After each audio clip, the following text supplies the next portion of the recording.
Hi, everybody. This is SAAD for the SAAD Truth. Some of you may have heard about Quebec Bill C-62, which is the face covering ban that basically argues that if people do not show their faces, they could not receive public services. And so, of course, the big debate that is taking place right now in Quebec is whether this is a discriminatory bill, since it obviously targets women who uh, don the burqa or the niqab. So let me begin by first summarizing some of the positions that are argued by those who are uh, against the bill. In other words, who think that having a bill that punishes people who don't show their face is a bad idea. So let me just kind of give you a rundown of these. So, number one, in Quebec, we have freedom of religion. If these women construe these attires as part of their religious duties, we have no right to stop them. Number two, in Quebec, people are free. It is not up to the government to decide what women are or are not allowed to wear. Number three, this is just a piece of cloth. What's the big deal? How is this different from wearing a ski mask or a face scarf during the cold winter? Number four, Quebec is a feminist society. We believe in allowing women to dress in any way that they choose. The patriarchy is dead. We must grant freedom to all women, including those who choose to don the niqab and the burqa. Number five, while it is true that in Muslim majority countries many women are forced or coerced to wear Islamic veils, this is not the case in Quebec. Most women who wear it here choose to do so.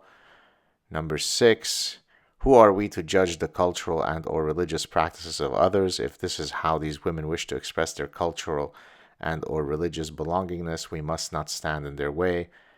Number seven, there are very few women in Quebec who wear the niqab or the burqa. What's the big deal? In other words, why are we making a big deal out of what ends up being a very, very small percentage of the population? And then finally, number eight, it is cruel and inhumane to disallow a woman from taking the bus in the cold of winter or from visiting a hospital because she is in a burqa or niqab. A tolerant society would never permit such a reality. Now, of course, I could offer specific rebuttals to each of these points, and maybe there are other arguments that have been proposed that I missed, but I tried to sort of jot down the ones that the typical person who is against the bill would likely espouse. But here are my general thoughts on the matter. Quebec is a secular society that seeks to maintain religious neutrality. People have a right to practice their religion as long as it does not infringe on the right of others. This is why no sane secular society should ever permit for the collective practice of one's religion in a public square. Example, mass prayers on a street. This is why we do not allow the mass ritualistic slaughter of livestock on the streets. But these realities are perfectly acceptable in many places in the Middle East. The burqa and the niqab remove the identity of women from the public sphere. To any true liberal, this is hardly a sign of female empowerment. It is impossible to imagine a more misogynistic, oppressive, patriarchal, and sexist symbol than the complete erasure of a woman's identity from the public sphere. Many people, including Muslims, have fled from Muslim majority countries precisely because they wish to live in a secular, modern, and liberal society free from the constant religious encroachment that they faced in their homelands. Islamic veils are a reminder to millions of such people that Orthodox Islam has found a footing in the societies to which they fled. All Islamic veils are ultimately imposed on women either directly or insidiously. If you look at images of women from Afghanistan, Egypt, and Iran from the 1950s through the 1970s, you would think that you were in any Western city or society. The women wore miniskirts, their hair was uncovered, and their styles were modern. With the intrusion of religious orthodoxy, the veils became normative, if not obligatory. It is difficult to argue that millions of women spontaneously and coincidentally, quote, chose to don the Islamic veils in unison. Rather, The blatantly obvious interpretation is that once a society becomes Islamized, the expectations on women are to dress and act according to certain tenets set by the religion. Nothing could be clearer. The fact that a given woman in Quebec chooses to wear the niqab or the burqa does not take away from this general reality. To put things in context, in a famous speech in 1958, Egyptian President Gamal Abdel Nasser laughed at the Muslim Brotherhood for trying to get him to impose the wearing of the hijab on Egyptian women. In the West, this Muslim hero of the Arab world would be considered a vile Islamophobe. What is the first thing that women do once their towns are liberated from ISIS? They take off the niqab and the burqa in an act of defiance and in a gesture of regained freedom. These women would be heartbroken to find out that in the West, we are fighting for the rights of women to be hidden under such attire. The idea that these veils are nothing more than a piece of cloth is breathtaking in its idiocy. Here is what I wrote, satirically, on my social portals a few days ago regarding this exact point. Remember, nothing in life has any meaning other than the literal materialist pattern. This is why an integral in calculus is nothing but a weird-looking S made up of ink on a white paper. It is also why the swastika is nothing but a Kandinsky-like geometric stimulus. It is also why the word bullshit is nothing more than a concatenation of individual letters when taken together carry no meaning. It is also why the Star of David is nothing but two interlocking triangles. And finally, it is precisely why the hijab, niqab, and burqa are merely innocent pieces of cloth that are otherwise devoid of any other symbolic or ideological meaning. Close quote. Humans are a visual species. Roughly 80% of our sensorial input is processed via our vision.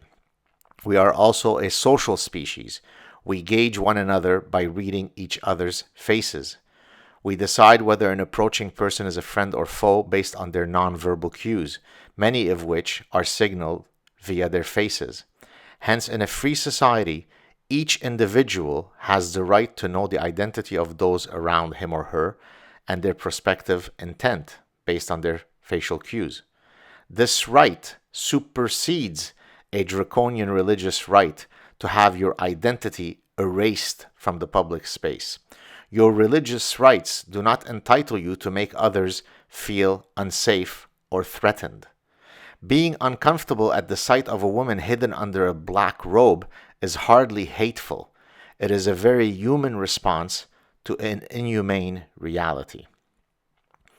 All societies have the right to establish their acceptable rules of conduct.